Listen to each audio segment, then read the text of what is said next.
जय सिया राम, हरिओम। ये मुख्य न्यायाधीश है मध्य प्रदेश के कैद साहब। उन्होंने हनुमान मंदिर को अपने जो कैंपस में था, उनके बंगले में, उसको उखाड़ के ही फेंक दिया। उसको समझने के लिए आए हैं कि बहुत सारी बातें हो रही हैं। आपने जज की क्रूरता और हिंदू घृणा को समझिए। जो थंबनेल है, हनुमान मंदिर नहीं, उसने हिंदुओं को मिटाया है।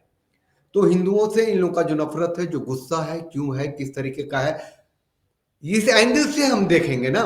अब तक जो एंगल है, जो न्यूज मीडिया में, सोशल मीडिया में है, आपको ये बताया जा रहा है कि वो क्या है। उसने हनुमान मंदिर क्यों उखाड़ के फेंक दिया, क्या मतलब था? वो बौद्ध था, एक कुछ था तो। और बाकी लोग कह रहे हैं भैया कोई मंदिर क्यों रहेगा। अब सुप्रीम कोर्ट में जहां भी जितने भी थाने हैं, वहां हनुमान मंदिर छोटा सा होता है। रेलवे के आगे जाएगा तो हनुमान मंदिर होता है। उस पर गया है एक कि भैया पीआईएल, कि भैया ये जो देश तो सेकुलर है, यहाँ हनुमान मंदिर की क्या जरूरत है, हर जगह उसको हटाओ उसको। अब वो लोग अब क्या, जैसा जज होगा तो कुछ भी सुन ले। ये जो हिंदू घृणा है, इसको जो सनातन को मिटाने की जो चेतना है, जो कहते हैं हमने शपथ खाई है हिंदुओं को मिटाने की, वो है ना, वो बौद्धों के, जो नव बौद्धों के शपथ है कि हम ब्रह्मा विष्णु महेश की पूजा नहीं करेंगे, देवी देवता की नहीं करेंगे। वो शपथ खा के कितना भी पढ़ ले क्या होगा। और चूंकि इन्होंने वो शपथ खाई है कि हिंदुओं को मिटाएंगे, हिंदू नहीं रहेंगे, तो इनका जो इंक्लाइनेशन है वो मुसलमानों की तरफ हो गया है। और हिंदुओं से बदला लेने के लिए ईसाइयों की तरफ भी झुक जाते हैं ये। जबकि सत्य ये है कि मुसलमानों के लिए सारे काफिर है, तो ये भी काफिर है। जब जब इन पे आएगी तो ये भी इनको मारेंगे, पीटेंगे, ठोकेंगे। मुसलमानी सत्ता की व्यवस्था कायम होगी तो कोई बौद्ध उसमें शामिल होगा? नहीं होगा ना। एक उपेंद्र नाथ मंडल कानून मंत्री बने थे पाकिस्तान के बंटवारे के बाद में, भारत में रह गए थे वो, अपने बाबा साहब भीमराव राम अंबेडकर। और वो राम नाम गायब कर दिए, बाबा साहब के नाम थे। उधर उपेंद्र मंडल गए थे, 1 साल के अंदर ही ठोका पीटा, वहां से भगा दिया, कलकत्ता में आए, वहीं उनकी मृत्यु हुई। तो समझ, भैया समझो ना। तुमने धर्म बदल लिया, संस्कृति भी बदल ली, अपनी आस्था भी बदल ली, माँ के पेट से जो निकले वो भी बदल लिया। नाम क्या है तुम्हारा पूरा? ये सुरेश कुमार कैत है, ईश्वर का ही नाम है ना। नाम में भी ईश लगा हुआ है, सुरेंद्र, सुरेश। चलिए एक वीडियो दिखाते हैं। और मैं कहता हूं इनकी जो नफरत है, वो आपको कई जगह दिखता होगा ना। पहले ये सुन लेते हैं, फिर बात कर लेते हैं थोड़ा सा। ये इसको कैद को सुना रहे हैं जितने हनुमान मंदिर को उखाड़ फेंका है ना। वो एक, जब chief justice of Madhya Pradesh state के नहीं बने थे, तब बातें हो रही थी कि वहां पे कौन बनेगा, ठीक है ना। तो कौन बनेगा, ये कहाँ गए भैया? जस्टिस ऑन कटमुल्ला, जस्टिस ऑन, हाँ, ये बता रहे थे कि भैया मेरा तकदीर तो 1894 में लिख गया, जबकि भीमराव अम्बेडकर पैदा हुए थे। सुनिए। As you know, from the last 2.5 months, there was some confusion going on. Who will come Chief Justice of this court? But I remind you, my destiny wrote on 14th April 1891. I remind you, मैं आपको याद दिलाता हूं। इस शब्द में power है। ये सुन ही लेते, पूरा सुन लेते हैं। As you know, from the last 2.5 months, there was some confusion going on. Who will come Chief Justice of this court? But I remind you, my destiny wrote on 14th April 1891 when Bhimrao, now Baba Sahib Dr. Bhimrao Ambedkar, taken birth in this very state, Madhya Bharat, Mahu. That's why I'm there. बाबा साहब अंबेडकर, इनका, इन लोगों का भविष्य लिख गए थे, इसलिए वो यहां हैं।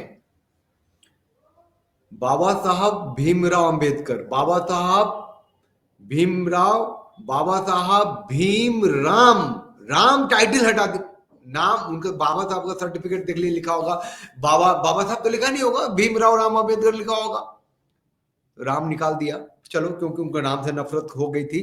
बाबा साहब ने जब बौद्ध धर्म अपनाया, वो दिसंबर में उनकी मृत्यु हुई, अक्टूबर में अपनाया, तो 2.5-3 महीने के लिए बौद्ध रहे थे। खैर, उसे नहीं लेना देना है, लेकिन बाबा साहब अम्बेडकर ने इन लोगों को शपथ खिलाई और शपथ को मान रहे हैं। तो हाउ दे आर डेंजरस।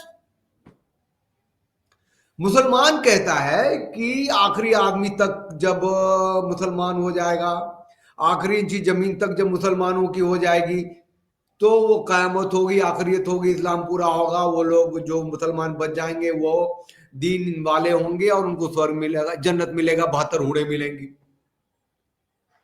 तो जो इस्लाम है उसके जड़ में है बाकी चीजों को खत्म करना। जो मुसलमान नहीं है, जब खत्म कर देंगे तो फिर उनके अंदर सिया सुन्नी है, वो बरेलवी है, अहमदिया है, लमाका ढमाका, वो आपस में कटेंगे मरेंगे, दैट डिफरेंट। और उनके साथ ये अपने को बौद्ध कहने वाले ये कैद जज पढ़ लिख गया इतना, और क्रूएलिटी इतनी, क्रूरता इतनी, घृणा इतनी कि सैकड़ों साल पुराना, जबकि वहां जो न्यायालय का जो परिसर है जिसमें इनका क्वार्टर है चीफ जस्टिस का मध्य प्रदेश में, वो तो आया है, जब तक नौकरी में तब तक है, 1 साल नौकरी और होगी इसकी। मंदिर को उखाड़ के फेंक दिया। अब ठीक है, उसके आगे वहां के बार लॉ जो बार काउंसिल्स हैं उनके लोगों ने लिखा है, चीफ जस्टिस साहब को लिखा है कि देख लो ये कौन सा जज भेज दिया तुमने। वहां मुसलमान जज सब भी थे, जब जज बन गए तो देश के बन गए, सेकुलर हो गए, ऐसा मानते हैं। तो इसका नफरत, अब आप देखिए इसकी जड़ में जाइए ना, ये जो क्रूरता है फेनेटिक्स लोगों का, कि हिंदुओं को काटते हैं नहीं, 440 बार चाकू मारते हैं, दुष्कर्म भी करते हैं तो उस लेवल पे जाके करते हैं। बांग्लादेश में जो देख रहे हैं आप, मतलब किसी को मार देना मकसद नहीं है, मकसद है इस तरीके से मारना कि वो सनसनाता हुआ फैले, बाकी लोग डर जाए। अभी ये कैद से इसने पिछली जिंदगी में जो जजमेंट दिए होंगे, उसने कितना मतलब पाप किया होगा, हिंदू सनातनियों को क्या क्या किया होगा, अब तो निकलेगा, हम भी निकालने की कोशिश करेंगे। लेकिन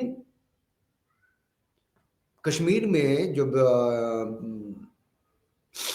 कश्मीरी पंडितों का जब नरसंहार हुआ था, तो बाद में फिल्म में भी देखा होगा ना, मार तो दिया दुष्कर्म के स्त्री, एक लड़की को, कश्मीरी को। नफरत इतनी थी कि आराम मशीन में चीर दिया उसको, दोनों टांगों के बीच में आके चीड़ो। संभल का जो खुदाई चल रही है, जो कुएं निकल रहे हैं, मंदिरें निकल रही हैं, आपको पता है ना कि 80 आदमी को बांध के जिंदा जला दिया। और जो उसका जो मुख्य आदमी थे बनवारी जी, उसको पहले हाथ काटा, फिर पैर काटा, फिर दित किया, फिर। तो जो क्रूएलिटी है, जो घृणा है, वो आपके वर्तमान के बंटवारे के बाद के भारत में 2024 में कैद जैसा जज भी है और उसका सपोर्टर भी है। ये यहां देखना पड़ेगा। उसके सपोर्टर कहते हैं कि भैया बजरंगबली का मंदिर ही तो हटाया, क्यों रहेगा वहां, उसने वहां अपना बौद्ध का स्टैच्यू तो नहीं लगा ली। खतरा है, बहुत टॉप पे खतरा है, और उसको समझना है। ये चादर फादर के बाद से बहुत ज्यादा खतरा। चादर जो है, फादर जो है, वो तो क्लियर है ना उसका आइडियोलॉजी। भैया मैं मुसलमान हूं, मैं बुत परस्ती करना ही नहीं है, जहां भी बुत परस्ती है उसको खत्म होना है, क्लियर है ना उसकी बात। क्रिश्चियनों की बात तो क्लियर है ना, वेटिकन सिटी से उसका चलता है। लेकिन ये जो आ गया है कैथ जैसा, और ये जय भीम नारे वाले लोग, उनका आइडल वो तो आपके जैसे हैं, आपके धर्म में उनकी माँ बाप, दुनियादारी, समाज, पूजा पद्धति सब तो आपके जैसी है। वो कभी किसी टाइम में कहते हैं बौद्ध हो गए, तो नफरत इस तरीके से होगी, उसको चाकू दोगे तो मार देगा, ताकत दोगे तो हनुमान मंदिर को खोद देगा। They can do anything. देखिए एक और भारत में एक जस्टिस है ना, ये उसको सुप्रीम कोर्ट के जस्टिस, पुराना वीडियो है, कह रहा है कि मुसलमान एरिया में, पुलिस को बोल रहा है, मुसलमान एरिया में क्यों गए तुम भाई, वो तो खुला, वो जो एरिया वो पाकिस्तान का है, भारत में पाकिस्तान है, ऐसा बोल रहा है एक जज। दूसरा मैं सुनाता हूं आपको। So they managed, you don't look into. Go to that Mysore Road flyover. Every auto rickshaw has got 10 people. Every auto rickshaw has got 10 people.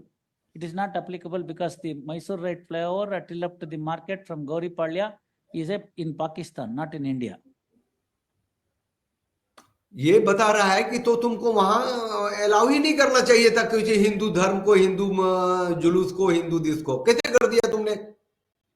बाद में सुप्रीम कोर्ट के जो सीजीआई थे उस समय के, उन्होंने कहा था कि ऐसा नहीं कहना चाहिए था। कहा खैर, इस ये जो अभी हमने स्ट्रीमिंग की और आपके सामने वीडियो बनाया, इसका एकमात्र लक्ष्य यही है कि मुख्य न्यायाधीश कहते हैं जो हनुमान मंदिर को उखाड़ फेंका वो उसकी घृणा है, वो उसका आतंक है, और इस पे कुछ होना भी नहीं है। मेरे ख्याल से होना होता तो एक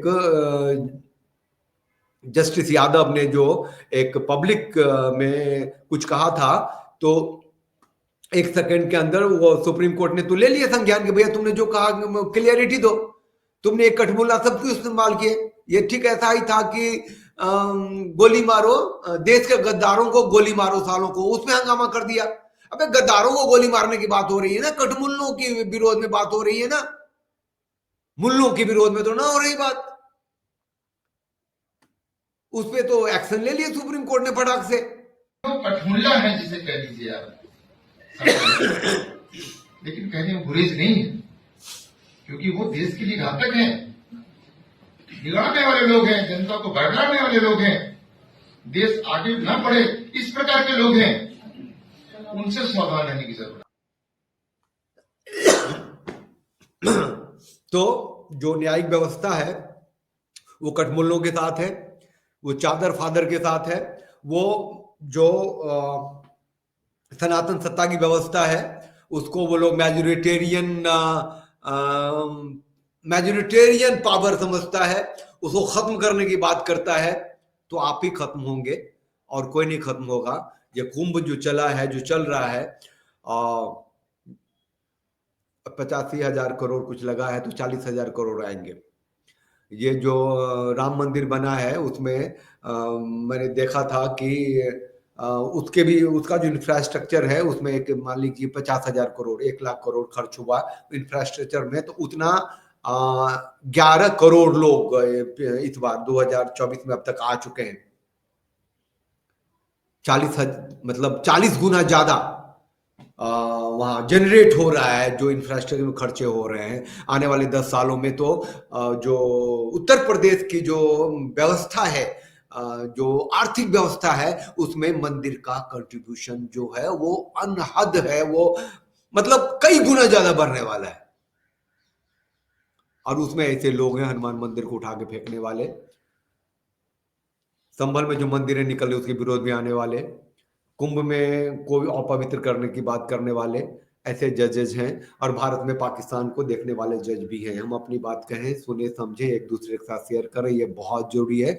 इसीलिए हम यहाँ आए थे ये कहने के लिए कि मुख्य न्यायाधीश कहते हैं जो हनुमान मंदिर को उखाड़ फेंका है, ये उसका माइंडसेट है, उसकी कंडीशनिंग है, और वो कितना भी पढ़ा लिखा हो जाए कोई फर्क नहीं पड़ता, वो यहाँ हम लोगों को दिख गया।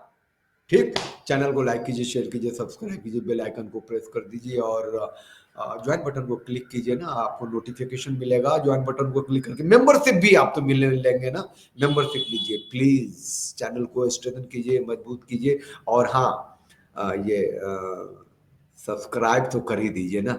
चलिए, जय सिया राम, हरिओम।